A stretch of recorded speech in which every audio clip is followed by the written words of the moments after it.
First nigga outside before sunrise. Old school ways, but I'm still a young guy. A real trooper, I be grinding on the front line. Hungry for the money, I'ma eat like it's lunchtime. Really out here, nigga, let's go band for band. Made a lot of transactions, I'm talking hand to hand. Based on the statistics, I never had a chance. Still I sketched a blueprint and I'm out the plan. First case crash, took me in for crack rock. 54th and Duwarty, that was the crack block. Stood solid, never folded like a laptop. Trying to get to school, getting banged on at the dad stop. Can you give me a pistol is what I asked Pops. Late nights walking through the ops on Ascot. Really repping for the team like a mascot. Doing stupid shit, I could've really got my ass shot. Second charge that I caught was a gun case. Got bail money, I ain't got a fundraise. Still remember being broke with a fun day. Overgrind cause debts can't go unpaid. So I'm serving like way to serve lunch trade. The two doors a Challenger, not a Mustang. Chop her down like a barber, it was one phase. Cameras everywhere, we gon' flush it if they come raid, nigga. What's going on, YouTube? It's your boy Young Woo back with another On The Block reaction here on the Block News. Y'all know what to do. Hit that like, hit that subscribe button, hit the notification bell. Not later, but right now. Also hit that hype button. Let's push this shit to the algorithm. Today, we get into a Warren County video. The title of this video is Bakersfield Eastside Crips kill 71-year-old woman over a gold chain. They receive life. Shaking my motherfucking head. You already know, man, that title ain't nothing gangster about doing nothing to no old woman. I don't give a fuck if she 40, 50, 60, 70, or a woman, period. Ain't nothing gangster about doing nothing to no woman, especially over some jewelry. So you niggas was that thirsty, you niggas was that much in survival mode that you niggas will steal from a 71-year-old woman, somebody grandmama. That y'all ain't got enough sympathy for somebody grandmama when you got a granny. You don't care about your granny, fool. You wouldn't care if a nigga tried to pull up and grab her by her neck and pull her chain, nigga. These niggas is sick out here. This gonna be my first time watching a video, but just by the title, like I'm disgusted by these niggas out here. Nigga, these vultures, nigga, these demons, nigga, these goblins, these goons. Oh my mama, nigga, I'm disgusted by it. You niggas doing out here, niggas that thirsty, nigga, to get some money. You niggas don't want to hustle that bad. You niggas will rob an old lady, fool. Finna get this shit going on, man. Let's get it. Welcome back to another episode of Warren Cali. The Eastside Crips are a known gang in Bakersfield, California. Over the years, they have made headlines for various crimes, and one was a very disturbing one. But with that being said, let's get into this case. On August 18th, 2012, a woman named Patrice, who was then in her late 40s, was shopping with her daughter at Food Mats in the area of Ming Avenue and Stein Road. They left the store shortly before 3 p.m. Patrice went to load her groceries inside the trunk of her car. Before she reached her car, she saw a black man in his early 20s rapidly approaching her from about 25 feet away. They made eye contact, and then he walked past her. Not a second later, he grabbed the back of her neck and her tank top and her bra and the gold chain she was wearing around her neck.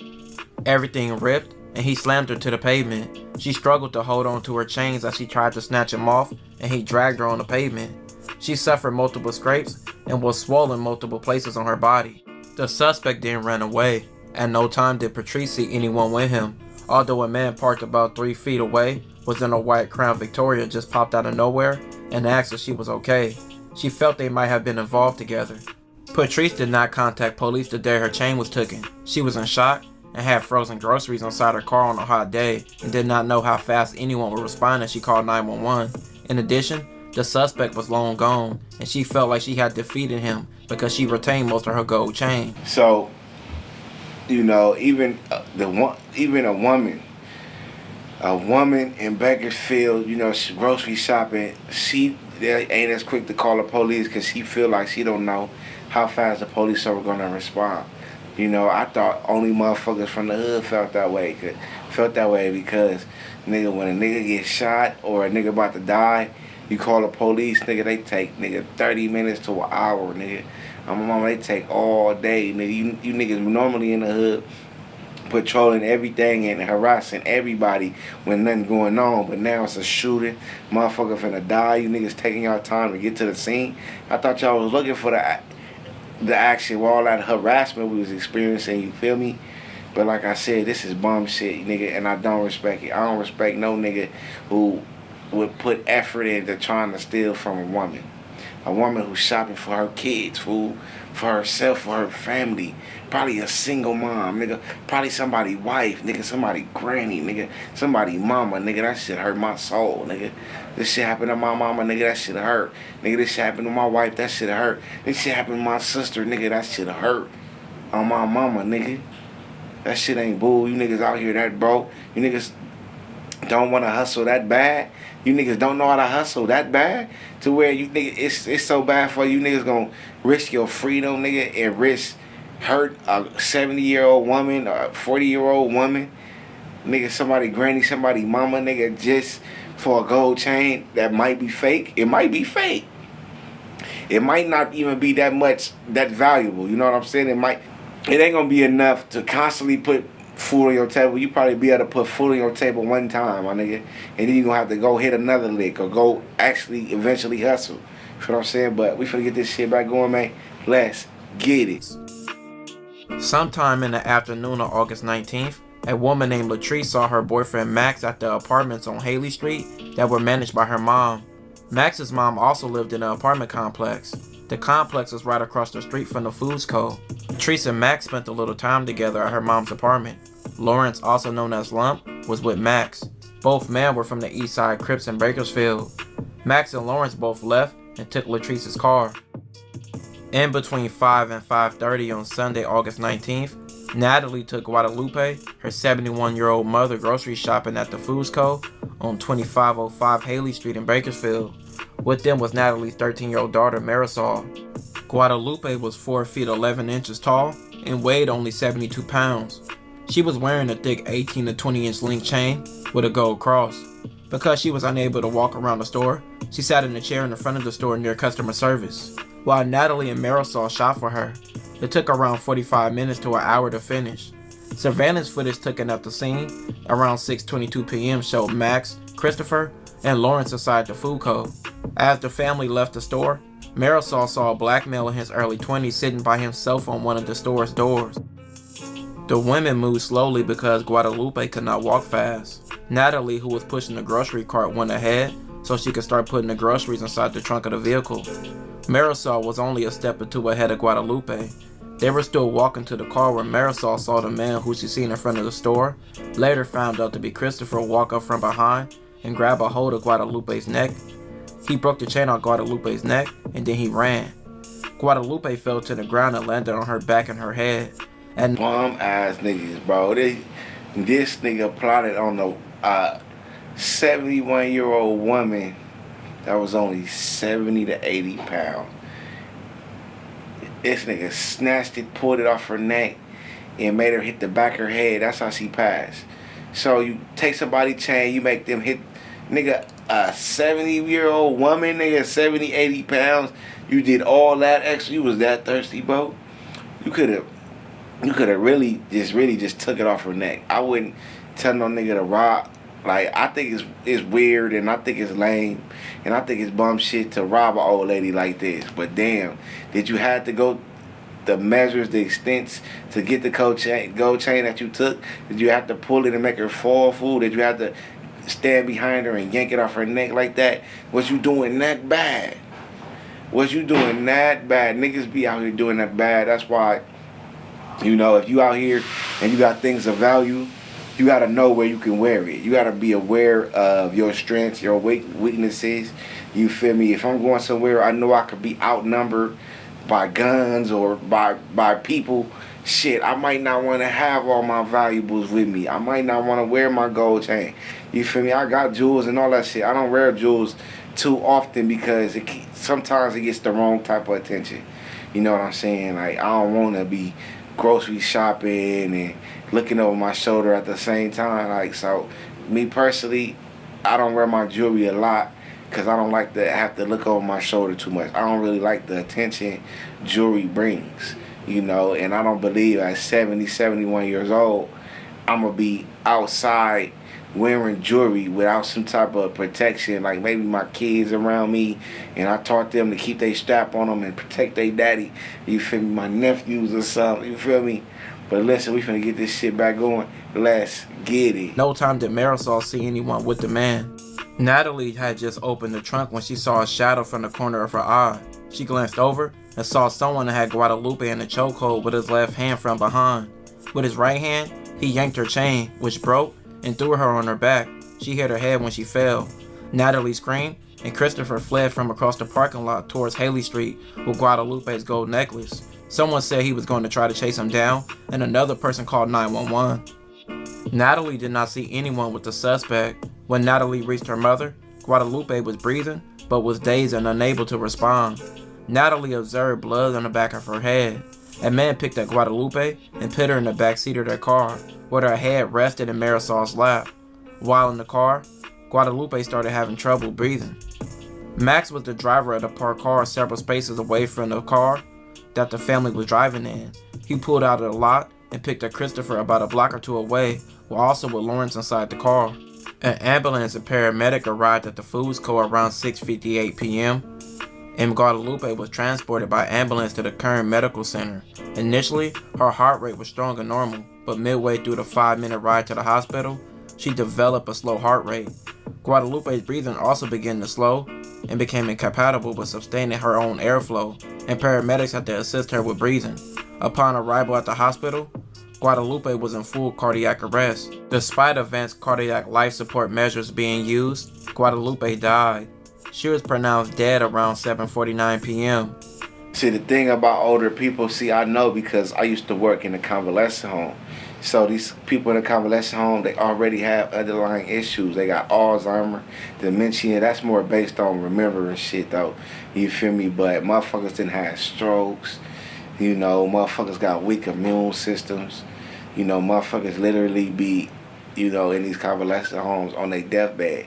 In a situation like this, from what it sound like, the 71-year-old lady, she could have stayed at home with her kids, but she also could have been, just a day out away from the convalescent home, because a lot of times people will go get their parents or their people that's in these hospitals, these convalescent hospitals, and take them out for a day of fun and shit like that. So, when y'all out here, y'all praying on the week, and y'all looking at old people and trying to take their valuables, just know you might be facing a homicide too, because if you put your hands on them, as you get older, you get weaker. Like, when I get 70, nigga, I'm going to be weaker. When you get 70, you're going to be weaker. Would you want a nigga that's 20 years old, nigga, the peak of their strength, nigga, to come push you down to the ground, nigga, to come choke you, come pull something and yank something from your neck, my nigga? Oh, my mama, and these motherfuckers that supposed to show their elders respect, they out here robbing you, my nigga. Come on, bro. You gotta put out that same energy that you want. And that's why crimes like this, I don't respect. I put this because if you taking advantage of a 70-year-old woman, that's just as bad as raping a 21-year-old woman. You preying on the weak. The 71-year-old woman, they really can't do nothing, but you're taking something from them. The 21-year-old woman, a man can overpower a woman at any time, and you're taking something from them. The forensic pathologist who performed the autopsy stated the cause of death as emotional stress, which was associated with physical altercation during a robbery, and also a irregular heartbeat associated with blunt force. The woman who was robbed days prior to Guadalupe's death being Patrice, she was watching the morning news the following morning on Monday, August 20th, when she saw an artist sketch a possible suspect in the crime that she was in. She immediately recognized the individual as the person who took her chain, being Max. She called the police. That same day, she was shown a single photograph of 6 individuals, which one she identified as Max. On August 20th, Max was picked up by the police. He admitted walking through the Foods Co., but denied touching Guadalupe and told police to go look at the surveillance footage. On August 20th, Max was picked up by the police. He admitted walking through the Foods Co., but denied touching Guadalupe and told police to go look at the surveillance footage, which he said would show him leaving by himself. Based on the interview, police conducted further investigation. On August 23rd, Max was interviewed again. He insisted he had walked to the store with 2 individuals, but said that he did not leave with them. He said he walked back to the apartment complex by himself while the others remained at the store.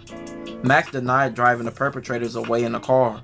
When police told Max they knew he was with Lawrence because his ankle monitor put him there at the exact time the situation happened, and also seen Lawrence running away and getting into Max's car.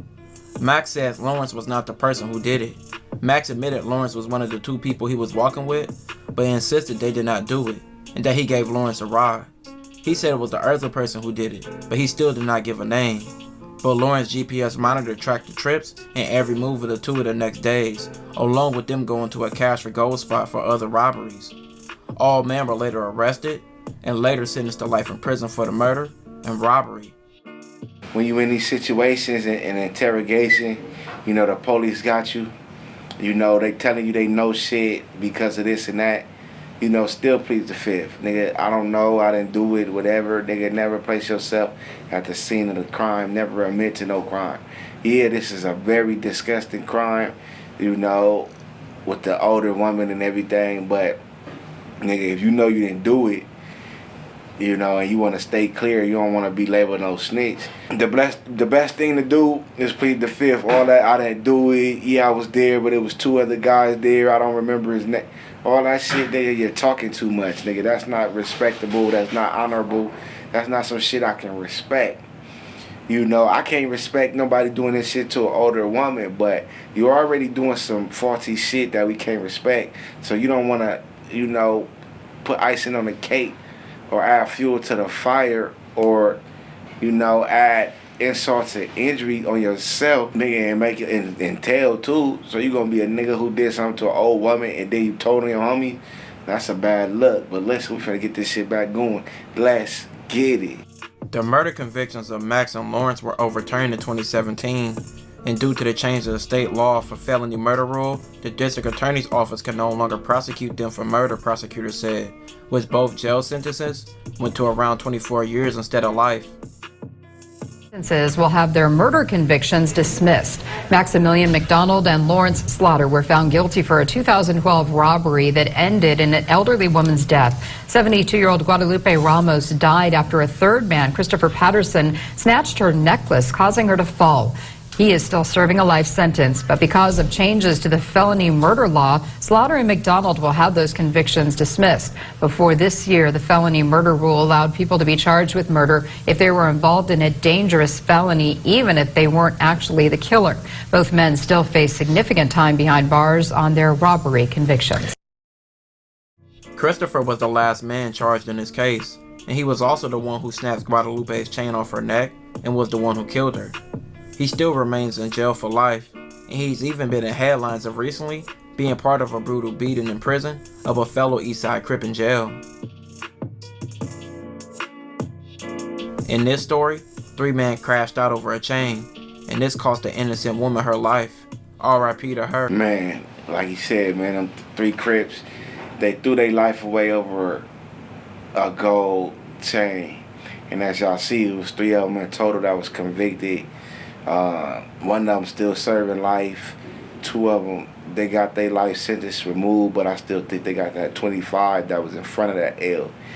Because I guess at the time when they caught the case, if you were a part of a commission of a crime that resulted in somebody's death, then whoever was committing the crime, everybody get charged with that murder. You know, so I guess they changing it. You know, and that's what them niggas wanted when they was like, we didn't do shit, we didn't do that. It was another nigga. They ain't want that.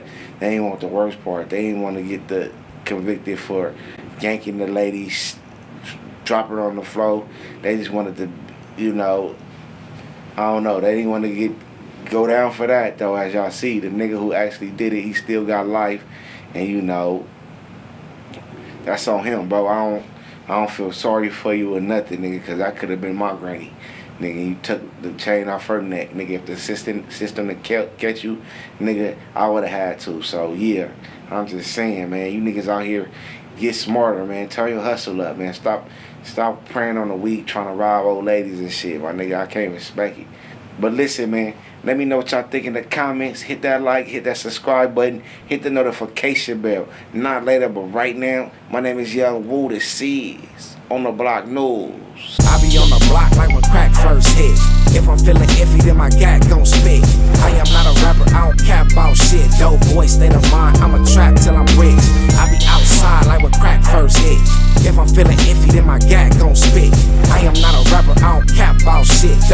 state of mind, I'm a trap till I'm rich. First nigga outside before sunrise. Old school ways, but I'm still a young guy. A real trooper, I be grinding on the front line. Hungry for the money, I'ma eat like it's lunchtime. Really out here, nigga, let's go band for band. Made a lot of transactions, I'm talking hand to hand.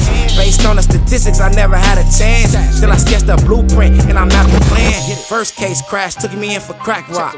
54th and Duwarty, that was the crack block. Stood solid, never folded like a laptop. Trying to get to school, getting banged on at the dash stop. Can you give me a pistol is what I asked Pops. Late nights walking through the ops on Ascot. Really repping for the team like a mascot. Doing stupid shit, I could've really got my ass shot. Second charge that I caught was a gun case. Got bail money, I ain't got a fundraise. Still remember being broke with a fun day. I overgrind cause debts can't go unpaid. So I'm serving like way to serve lunch trade. The 2 doors a Challenger, not a Mustang. Chop her down like a barber, it was one phase. Cameras everywhere, we gon' flush it if they come raid, nigga. On my block like when crack first hit. If I'm feeling iffy, then my gat gon' spit. I am not a rapper, I don't cap about shit. Dope boy, state of mind, I'm a trap till I'm rich. I be outside like when crack first hit. If I'm feeling iffy, then my gat gon' spit. I am not a rapper, I don't cap about shit. Dope boy, state of mind, I'm a trap